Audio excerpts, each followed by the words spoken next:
유교의 승리와 경학의 성립으로 넘어가죠. 유교의 승리는 간단하게 말하면 이것만 외워두시면 됩니다. 한 무제가 있던 말이 있습니다. 8글자인데 되게 중요합니다. 독존, 유술, 파출, 백가. 독존, 오직 유술, 유학의 학술만을 높이고 파출, 백가, 백가의 학설을 내쫓겠다.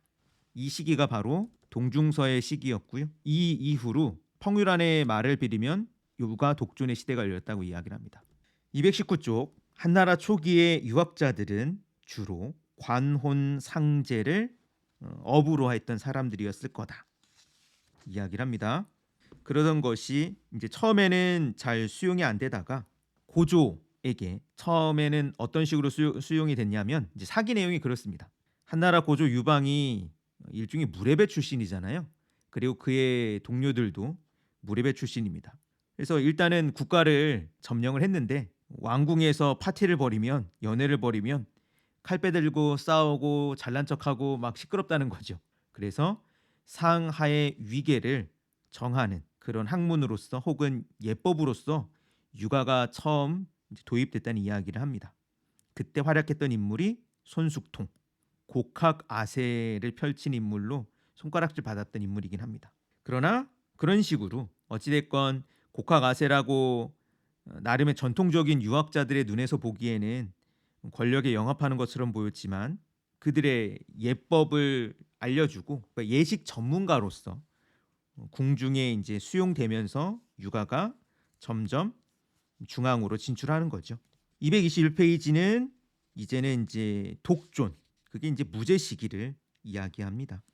222쪽 맨 밑에 단락이 중요합니다.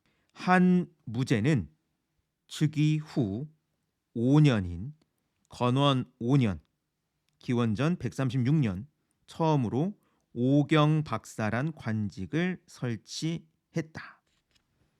네, 이게 이제 가장 중요하죠. 오경 박사. 옛날에 뭐 세계사 같은 거 배우면 무조건 외워야 됐습니다. 오경 박사 제도는 크게는 두 가지라고 생각하시면 됩니다. 오경이라고 하는 텍스트를 정리했고 박사라고 하는 전문가를 국가에서 양성했다. 그 기관이 이제 223페이지 나오듯 태학이라고 하는 이름으로 나중에는 풀리게 된다. 223페이지 이런 이야기를 합니다. 태학 제도는 앞서 효렴 선고와 함께 유교 정신을 지식인에게 침투시키는데 절대적 역할을 수행했다고 할 수 있다. 유가가 갖고 있는 되게 중요한 특징이 이 한무제 시기에 발휘되는 거죠. 유가는 제자를 키우고 가르치는 전통들이 있었고 그 가르치고 키우는 전통이 국가에서 수행하게 되면서 지식인들이 대거 양상됩니다. 자, 오경 이야기를 하죠. 이게 가장 중요합니다, 오늘. 오경이 어떤 책이냐? 오경을 이야기하기 전에 나름의 오경이 성립될 때는 유학자의 어떤 정체성이 여러 가지가 있는데 하나는 예식 전문가로서의 정체성이 있지만 또 성인을 숭배하고 전통을 숭상한다는 면에서 일종의 의사, 유사 종교적 성격도 있고 그런 면에서 경전이 만들어진다라고 이 사람은 이야기를 합니다. 자, 경전이란 말보다는 원래는 경이란 말이 되게 중요한데 후대에는 여기에 똑같은 말인 전이 합쳐서 경전이 만들어지는 거죠. 경이란 그럼 본래는 무슨 뜻이냐? 날실. 이게 날실이라는 게 뭐냐면 이제 배를 짤 때 처음부터 끝까지 관통하는 실을 이야기합니다. 그리고 날씨가 반대되는 게 뭐가 있냐면 시실. 이게 위라고 그래서 경전과 다르게 위라고 하는 책이 나중에 만들어집니다. 이건 뒤에 다시 한번 말씀을 드리겠습니다.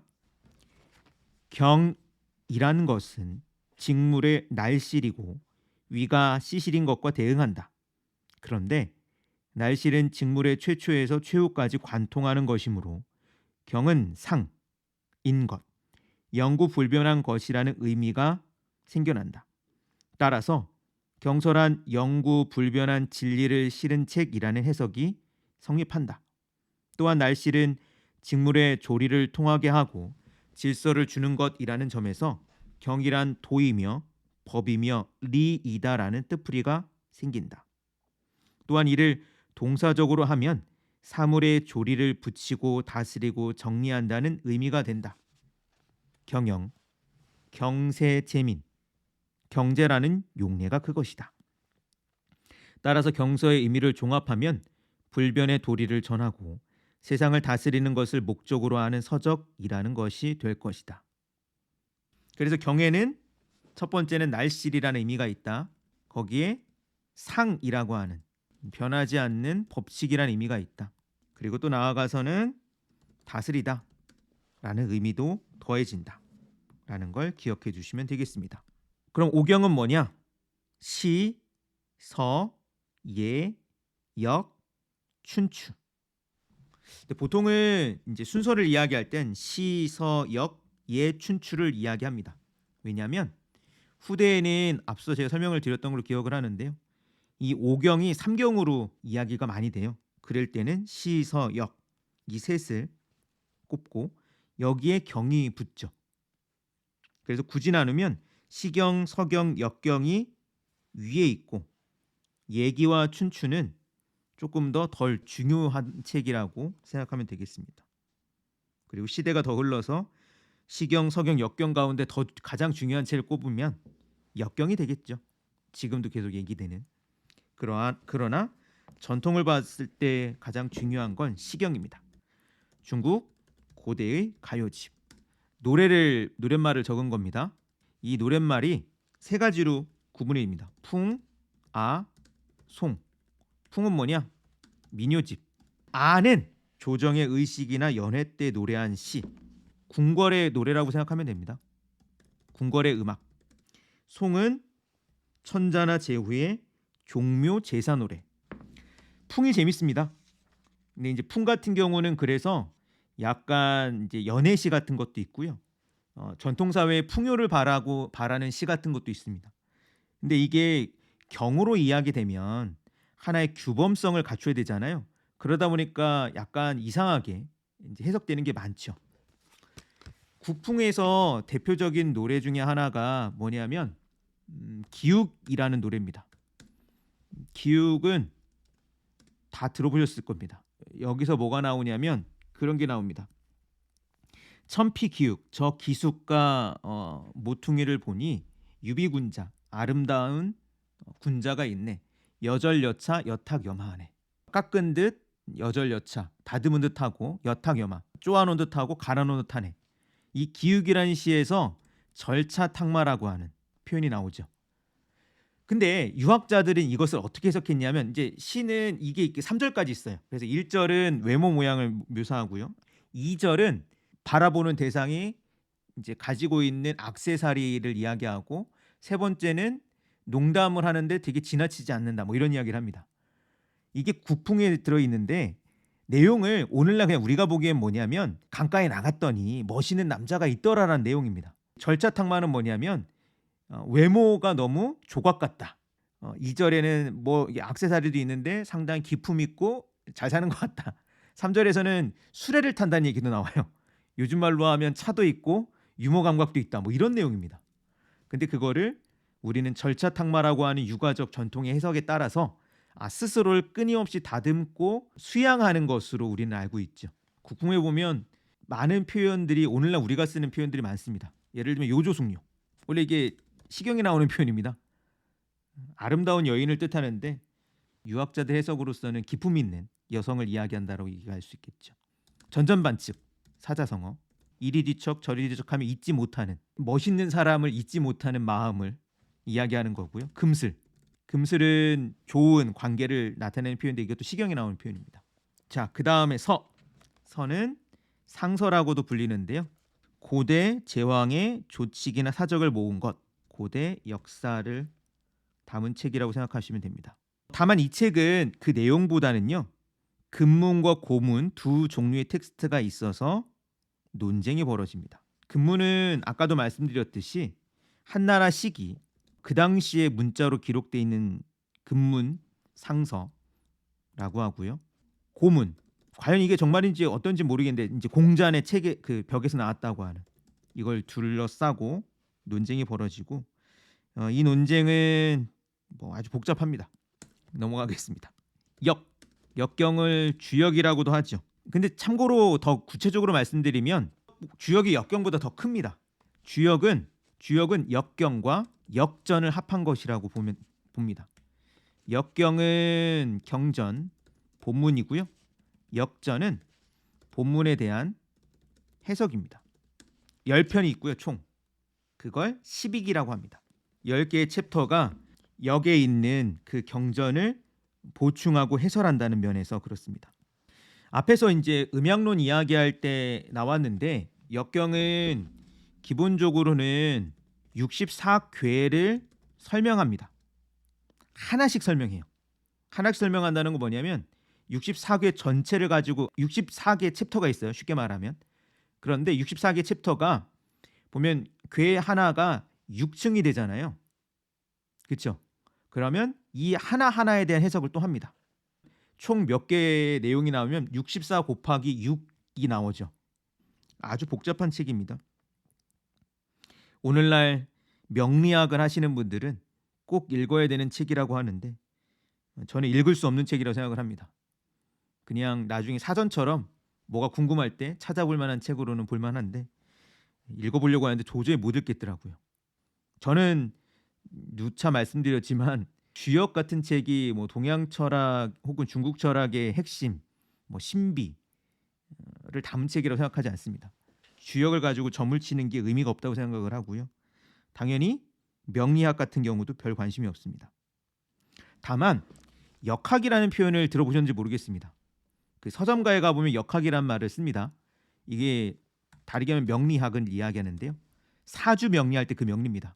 근데 이 역학은 명리학을 뜻하지만 원래는 주역을 연구하는 학문이었습니다. 주역을 연구하는 학문과 명리학은 또 달라요. 왜냐하면 주역은 오행체제가 안 들어오거든요. 그래서 이걸 좀 구분하셔야 되는데 오늘날 막 뒤섞여서 사용됩니다. 자, 이 주역의 성립에 대해서 저자가 잘 얘기합니다. 공자나 맹자 시대에는 아직 존재하지 않았다고 보는 설이 유력하다. 전국시대 말기 순자가 들고 있는 오경 속에 역이 들어있지 않다. 따라서 역이 유교 경전이 된 것은 한대에 들어온 다음의 일이라고 생각된다. 그럼에도 불구하고 주역을 중시 여기는 사람들은 이 역경이 주나라 문왕이 만든 거라는 생각을 가지고 있습니다. 그거는 그냥 들어두세요. 이 역이 뭐 여러 가지 기능이 있는데요. 첫 번째로는 점복이라는 표현을 쓰죠. 점서라는 표현을 쓰는데 그러니까 쉽게 말하면 점을 치는 책이라는 뜻입니다. 이 관점에서 보면 책은 한데 만들어졌다고 하지만 사실은 여기에 나오는 일부 텍스트는 은나라 때까지도 거슬러 올라갈 수 있다고 보는 관점도 있어요. 왜냐하면 갑골문에 있는 흔적들이 텍스트화된 모습이 있기 때문에. 그래서 저는 점복이나 점서라고 보는 입장에서는 고대 사회, 고대인들의 세계관을 볼 수 있는 책이라고 생각합니다. 혹은 문화나 이런 걸 볼 수 있는 책이라고 생각을 합니다. 즉 옛날 사람들이 어떻게 세상을 이해했는지 뭐 이런 거를 볼 수 있는 책이죠.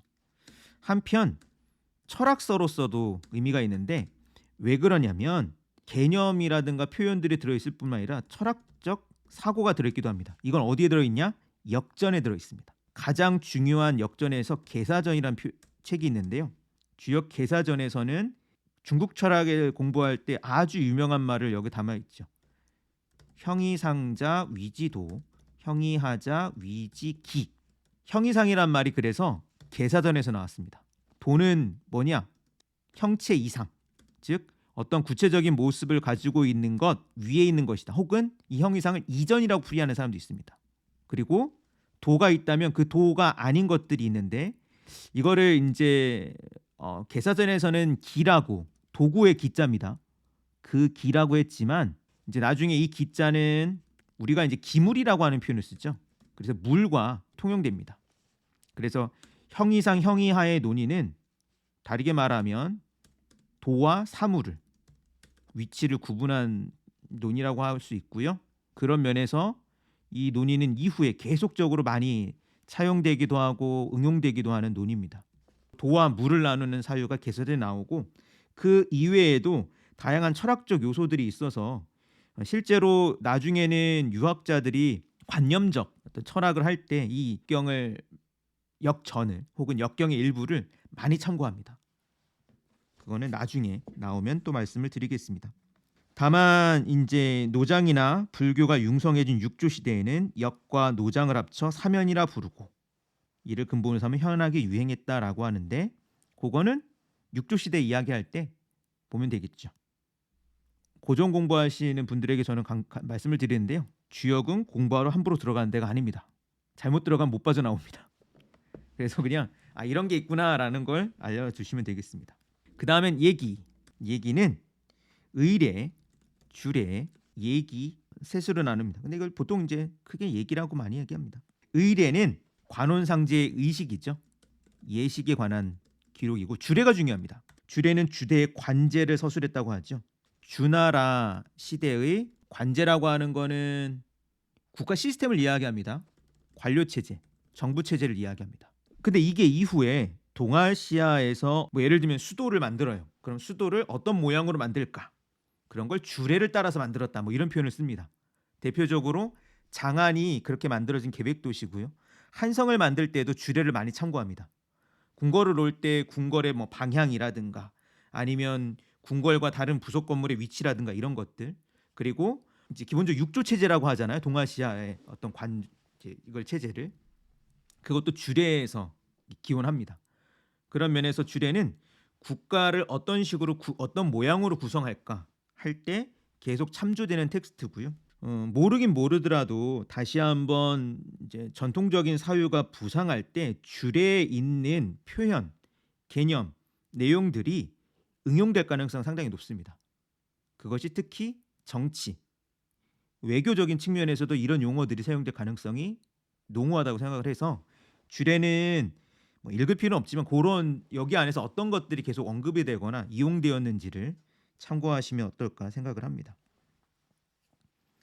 얘기는 잡다한 일종의 문서집, 고대 사회의 문화를 볼 수 있는 책이라고 볼 수 있습니다. 거기서는 중용과 대학도 들어 있습니다. 후대의 사서가 실려 있는 중용편과 대학편이 원래는 얘기에 속해 있던 게 나중에 이제 구분이 되는 겁니다. 춘추. 춘추는 이게 저는 이 책이 그래도 마음에 드는 게 제가 제 생각도 있고 이후에 이제 업데이트된 내용도 있잖아요. 너무 전통적인 사람들은 춘추를 이렇게 소개합니다. 노나라의 역사책인데 공자가 정리했다. 저자는 공자로 되어 있지만 오늘날엔 부정적으로 생각하는 것이 보통이다. 근데 이 보통이 이 전통 고전 공부하는 사람들한테 안 통할 때가 있습니다. 저자를 공자로 보지만 저는 공자라고 보지 않습니다. 노나라의 역사책이고, 그리고 더 중요한 게 있습니다. 공자가 저자라는 것보다 더 중요한 건 춘추필법입니다. 춘추필법은 맹자가 이야기한 건데요. 그걸 뭐라고 하면 포평이라고 합니다. 포상, 잘한 자 높이고 폄하, 못한 자 낮춘다는 겁니다.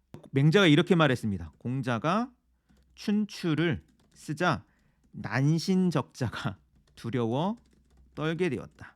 난신적자는 사회적인 무리를 일으키는 그런 사람들이 이 공자의 춘추필법 때문에 내 잘못이 역사에 기록되면 안 돼라는 식으로 덜덜 떨게 되었다는 이런 이야기인 거죠. 그래서 이 춘추는 역사를 이야기할 때 그 보통은 편년체라는 표현을 많이 쓰죠. 쭉 연대기적으로 기록되어 있는 텍스트고요. 다만 이 춘추가 역사책이기 때문에 춘추는 이후 역사, 시간을 나타내는 표현을 지금도 쓰죠. 춘추를 묻다 이런 말 쓰잖아요. 그렇죠? 더 나아가서 춘추필법 때문에 역사적인 평가, 언론의 기능을 하는 거로도 씁니다. 지금은 안 사용하지만 청와대에 있는 프레스센터 이름이 춘추관이었죠. 그래서 역사, 언론의 기능을 하는 표현으로도 많이 사용됩니다. 근데 춘추가 내용이 너무 간략하고 그래서 이걸 해석해야 됩니다. 그래서 삼전이라고 하는 게 생깁니다. 이때 전은 앞에서 역전할 때 전처럼 풀이라는 뜻입니다. 좌전, 공양전, 곡량전 이 셋이 있고요. 그냥 이름을 기억해 두십시오. 이 셋에서 서로 조금 냄새가 다르다고 하는데 저는 잘 모르겠습니다. 앞으로 읽어볼 계획도 없고. 근데 우리나라에는 이제 춘추 좌전 혹은 춘추 좌시전이 유명하죠. 이렇게 오경을 알아보았고요. 경학의 성립. 오경은 천하 국가를 다스리는 원리를 설명하는 책이라는 점에서 정전, 즉 정치적인 경전이라는 성격을 가지고, 다른 한편에서는 성인의 가르침을 기록했다는 점에서 종교적 권위를 갖춘 성전, 성인의 경전의 성격을 갖고 있다. 그래서 이런 이중적 성격이 있고, 이 이중적 성격에서 경학이 이제 나타난다는 거죠. 이분이 잘 설명을 하는데요. 이 경학이라고 하는 건 육아의 신학이다라고 표현합니다. 자기네들의 언어로만 하는 폐쇄적인 학문이라는 비판이겠죠. 그래서 경학을 이 사람은 중요시 여기지 않겠다 합니다. 뒤에 나오는 금고문 문제는 앞에 이야기했던 근문이냐 고문이냐를 가지고 막 다투었던 건데요. 이 문제는 단순히 책을 갖고 이야기하는 것뿐만 아니라 공자를 어떻게 봐야 될 것이냐는 논의까지도 갖고 있습니다. 그런 게 있다라고 하는 걸 알아두시고요. 참의설. 참의설은 참, 이 당시 한나라 때 다양한 예언서들이 등장합니다. 한편 위라고 하는, 그래서 이 위는 경전을 보완하는 책이라는 뜻이라서 이 당시에 참의설, 참의서가 많이 등장하고요. 훗날에는 이 참의라고 하는 표현이 거짓된 것, 이상한 것을 의미하는 표현 같은 것도 사용되죠. 동중서 이야기만 간단히 언급하겠습니다. 동중서 이 책에서는 잘 언급이 안 되는데 아까 이야기했던 한 무제식의 인물이고요. 동중서가 내놓았던 중요한 학설이 천인상관설, 즉 천인, 하늘과 사람이 상관, 서로 연관되어 있다는 겁니다. 어려운 거 아닙니다. 사람이 어떻게 하느냐에 따라서 하늘이 제의, 즉 뭐 그런 거죠. 나쁜 짓을 하면 갑자기 메뚜기 떼가 나타나기도 하고, 혜성이 나타나기도 하고, 가뭄이 들기도 하고, 천둥이 치기도 하고. 근데 제가 강조드리고 싶은 건 그것은 일반적인 사람과 하늘이 있다라고 하는 관념이 아니라 천자라고 하는 어떤 정치적인 역할을 하는 그에 관한 학설이었다는 점이 중요합니다. 그래서 중국 제국을 움직인 네 가지 힘에 언급되어 있는 표현을 잠깐 읽어보겠습니다.